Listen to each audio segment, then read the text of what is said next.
You were still dabbling 3 years ago, but curry was salad in 3 days a week.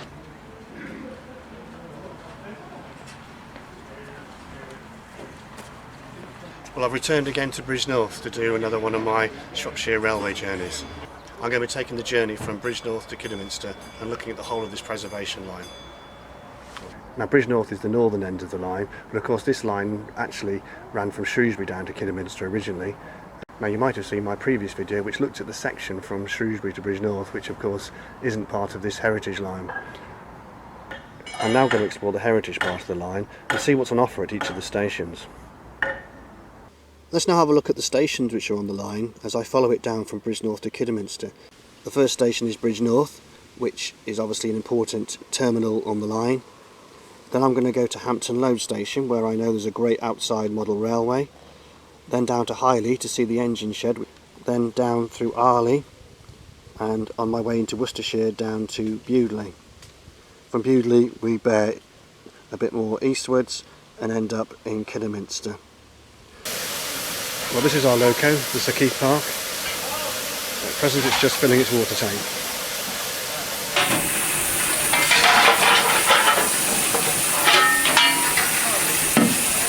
Step up, you want to have a... Yeah, please, sir. Oh, some fire you got in there. I haven't started yet. I don't know, you stand the heat.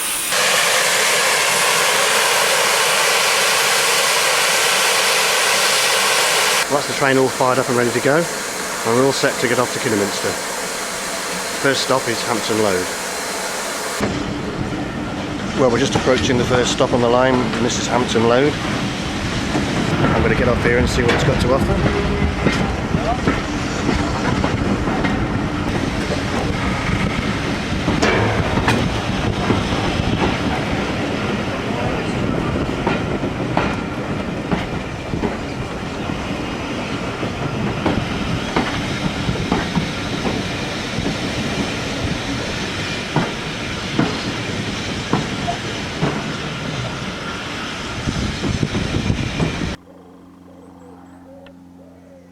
Well, I've arrived at the first station on the line south of Bridgnorth, Hampton Loade, and this really is a fantastic station.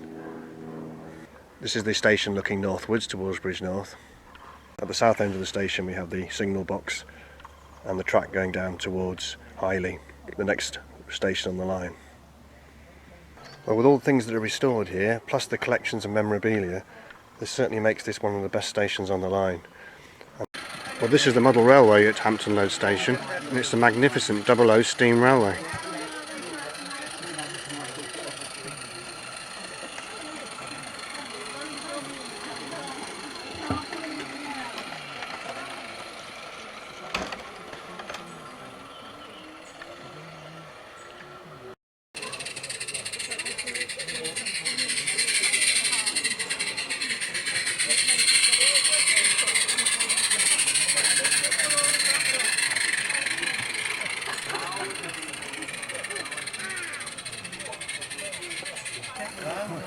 I wouldn't have thought they make steam trains much smaller than these, do they? To actually operate proper steam trains, That's right. I'd imagine it's pretty hard. Yeah, it's pretty hard. I think Hornby had to go with 00 with a steam one, but a completely sort of sealed unit in it.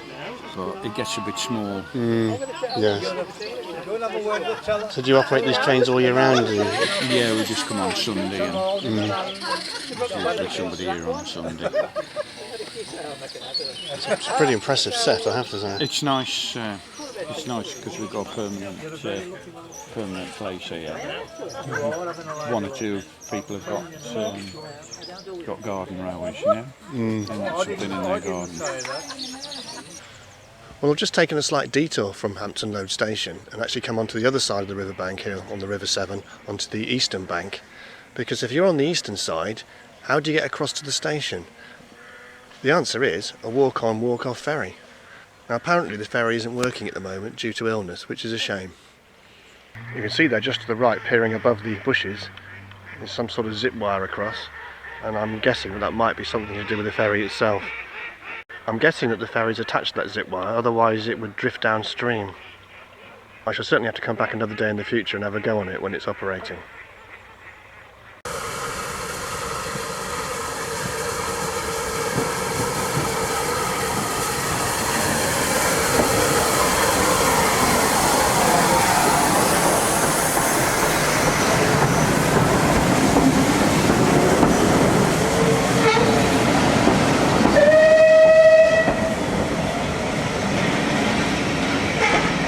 Well, this is a passing loop, so we've got the train coming in from Bewdley, and the Bridgnorth train can't leave until this one's come through.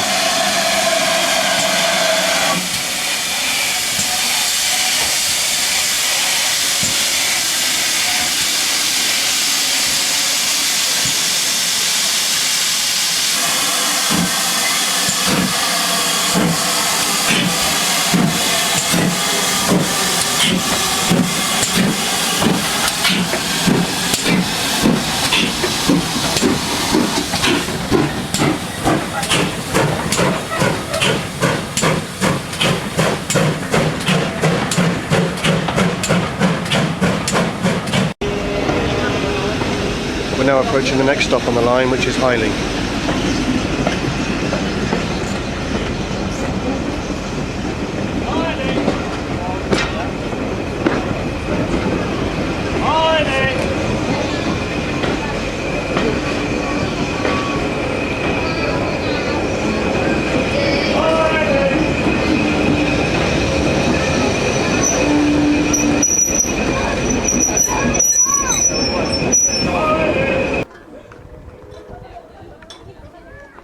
Now here at Highly we actually got 3 lines, so we've obviously got a through line through the middle, and clearly there must have been a platform on this left hand side of the station looking north towards Bridgnorth.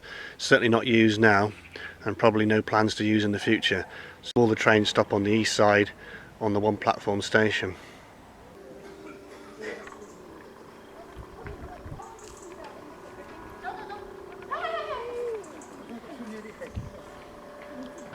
Now here at Highly, I'm going to go and have a look at the engine sheds, which is that building the other side of the bridge. And we can see the engine shed there, just to the south of the station, in that building to the right. Now the engine shed which we're visiting is a modern building and a relatively new attraction on the Severn Valley line. However, if we look at the old line going into the engine shed, it's quite clear that there must have been something there previously.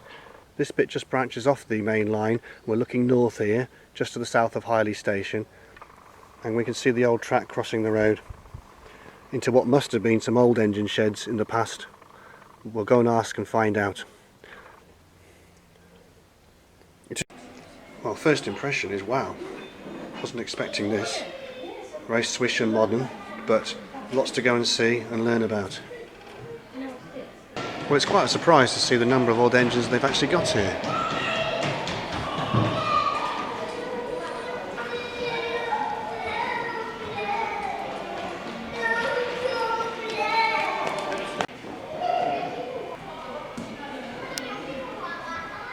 I've got an interesting maintenance board here. This is from Stourbridge, but it certainly details, even to the exact times, what trains are going to be maintained.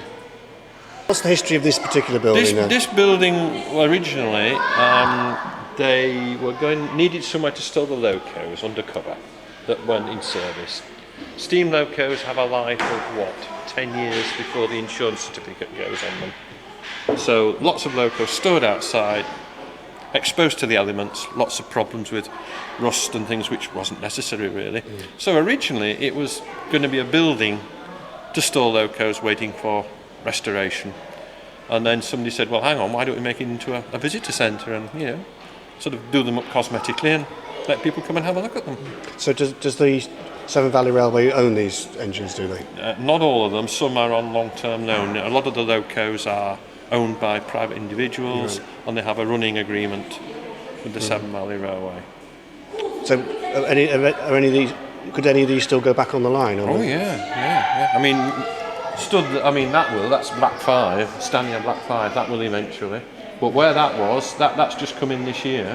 Hagley Hall was there, and now that's up at Bridgnorth being restored. Right. And eventually everything that you see running will end up in here when it's 10-year certificate, and these will get taken up to Bridgnorth and their boiler repairs and motion. So how many engines have been preserved? I mean, generally in an average year, are there a set number of engines that have been preserved? No, it's supply and demand really. I mean, because we do a lot of contract work for the railways as well up at Bridgnorth. Really? But at the moment up there, of our locos, we've got Hagley Hall, we've got the Standard 4, There's 813, which is an export Talbot goods engine. But they're always working on 2 or 3 at a time. I mean, they've got to. Because as I say, the insurance certificate, once you have it, you've repaired your boiler and you've got it pressure tested by the insurers, your 10-year life is ticking. Yeah.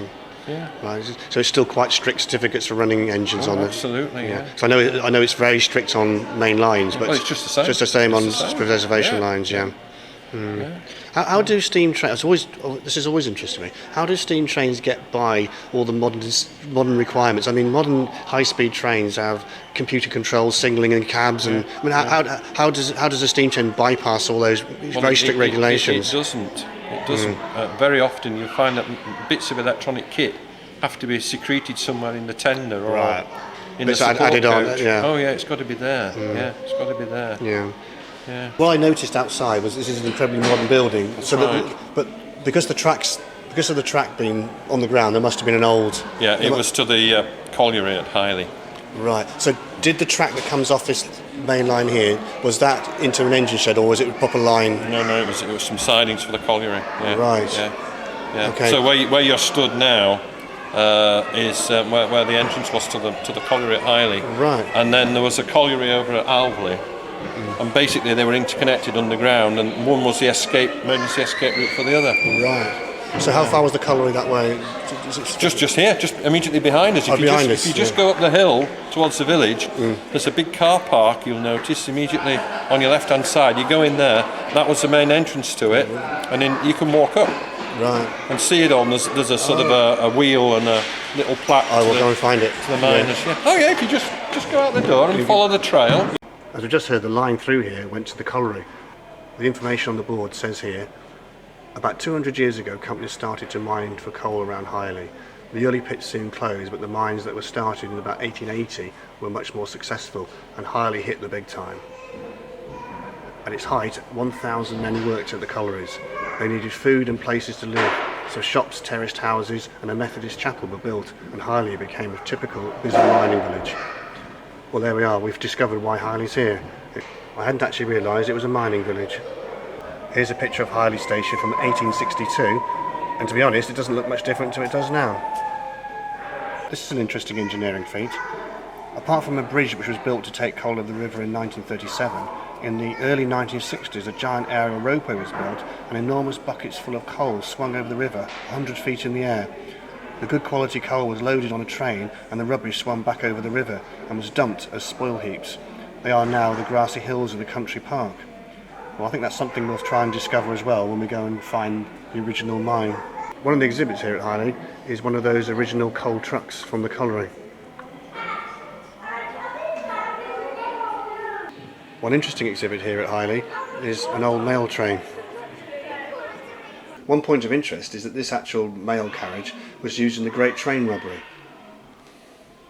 That certainly places this piece of rolling stock well and truly into part of our history. This engine carried King George VI around a war-torn blitz-bombed Britain through most of the Second World War and for 7 years after. The Second World War might have been on, but don't be fooled by this carriage. It was air-conditioned, soundproofed and with excellent suspension. Even in war-torn Britain, the King travelled in luxury.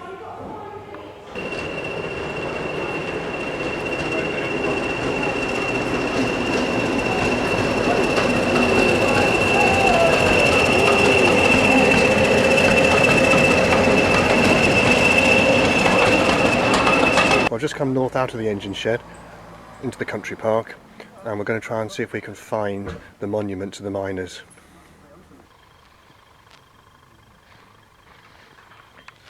And here is that very monument.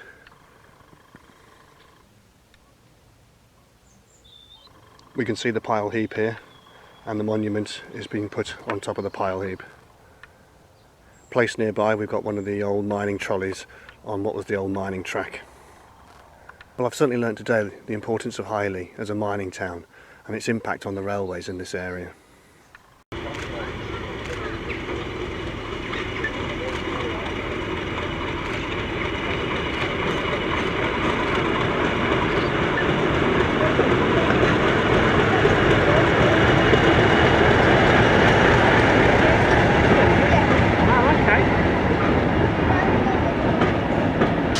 Now we're just approaching Country Park Holt.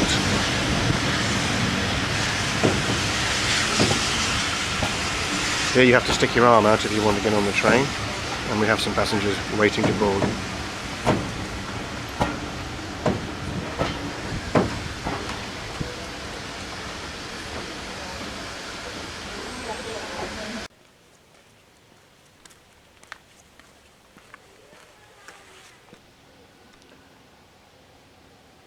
Now, as I mentioned earlier when we looked at the map, a number of halts were added to this line to increase revenue, and this was one of them. This halt is called Country Park Halt because just to the east of here, across the other side of the river over a really good bridge, is the country park, and it's worth coming to explore if you're coming down on the Severn Valley Railway. If you get time, definitely worth a visit.